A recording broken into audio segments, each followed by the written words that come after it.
my name is Adele Hendricks, and I'm the product manager here at Greenlee for our pulling products.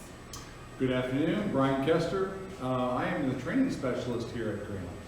And today we are going to go through some different questions that we've gotten commonly on different posts on social media and things that our sales team hear a lot. Just going to give you a quick FAQ, and then please make sure you are commenting any additional questions in the chat, and we'll go ahead and answer them live. We're also going to be giving away some Yeti tumblers and stickers today to people who are engaging and commenting with us. Cool. All right, well, we do have a first question that came over already. How much is the G1, and can you give us like a little walk around on it? Yeah, so the G1, the price, this is probably one of my favorite questions because it is less than you might expect. The list price on the G1 is $1,175, and the G1 is a drill-powered handheld puller that does about 1,000 pounds at the most, and it's really good for replacing manual pulls anytime you might be doing lighting or even setting up a pull. The roller on here is large enough to accept up to 7/8 inch rope, so you can go ahead and pull the rope in to set up a pull. And then the capstan on it is tapered, so you can spool up like polyline or mule tape, and then when you remove the end, it just slips off. Or you can use it like a traditional puller and wrap rope around it and treat it like an actual capstan. Okay, great. We have another one, same category. Is there additional mounts for the G3? So the G3 is our smaller boom style puller. It's designed to be used on a two-wheel dolly, but at that point the pin out of the unit can be taken out, and you can actually put it into a 2-inch receiver on the back of the truck. Now keep in mind, smaller trucks may have an issue. I would always encourage you to put it onto a larger truck so that you know you're pulling cable instead of pulling the truck. Okay, great. We actually had a follow-up question for the G1. Is the 1,000 pounds based on an 18-volt drill? Yes, so the force that the puller can do is dependent on the drill that you use, but we tested it with 18 to 20 volt drills. So as long as you're using one of those, it should be able to achieve the 1,000 pounds. Okay, great. Another puller question came through. If my puller isn't pulling cable, how can I increase the force? Well, the force is actually designed into the pullers, but a couple things. The amount of wraps that are on the capstan will increase the force. So if I'm pulling cable and you don't have enough strength to get it to come in, you would then actually add 1 or 2 additional wraps, and then it will increase the forces or the friction between the rope and the capstan. Okay. And another thing that you can do is make sure that your cable is lubricated. So when it's going into the conduit, you can go ahead and add lube to it, or if you haven't started the pull yet, when you're setting up, you can actually use one of these. So this is a lube spreader, and what it does is it basically coats the entire inside of the conduit with lube. So it's going to make it a lot easier to pull and reduce the force that you need. Okay, great. Question came through, can I record and save cable pulling data? Yeah, you can. So we have a product called the Smart Pull that you would need to be able to do this.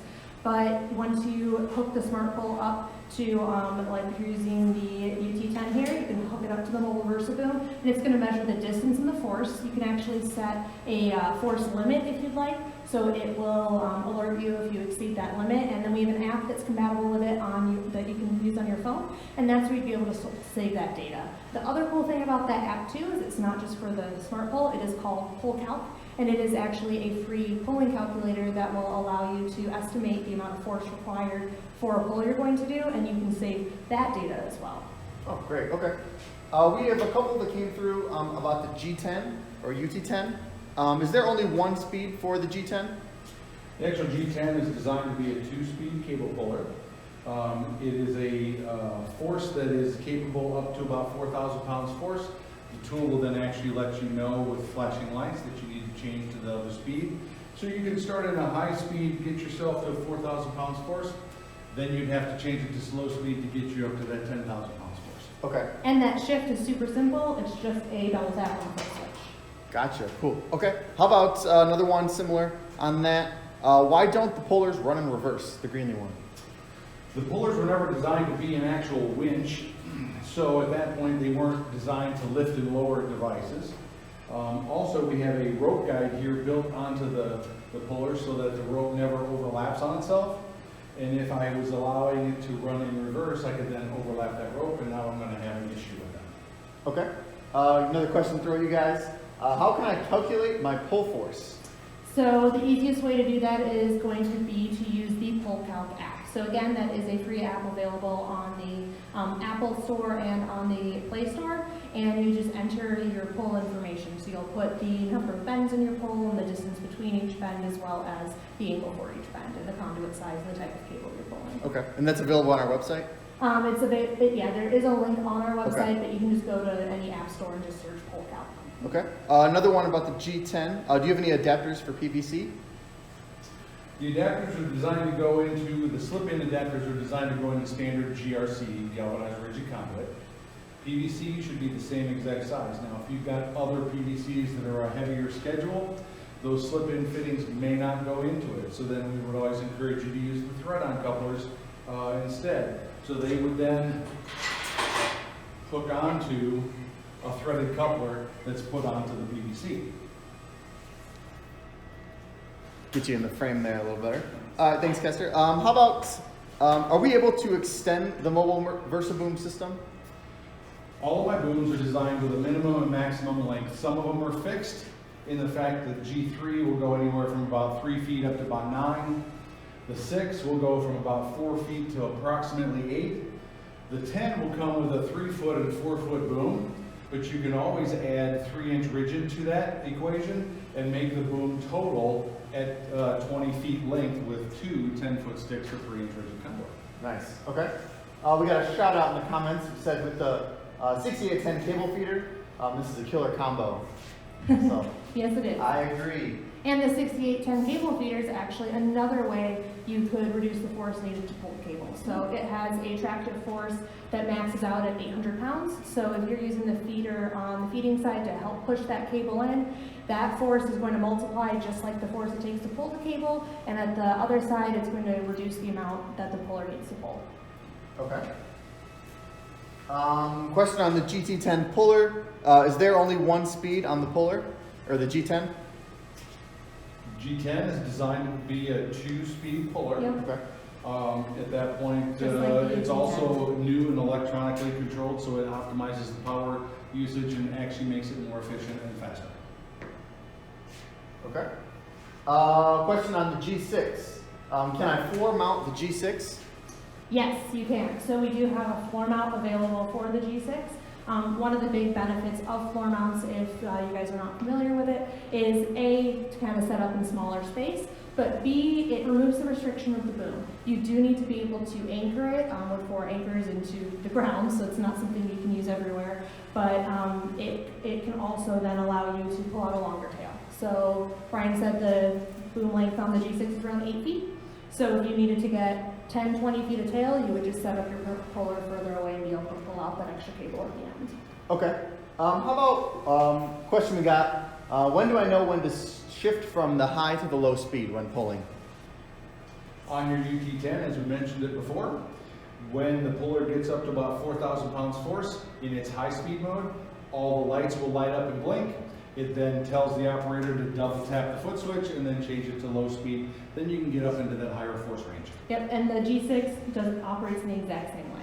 So it's got the same 2 speeds and the same flashing lights to indicate when you would need to shift.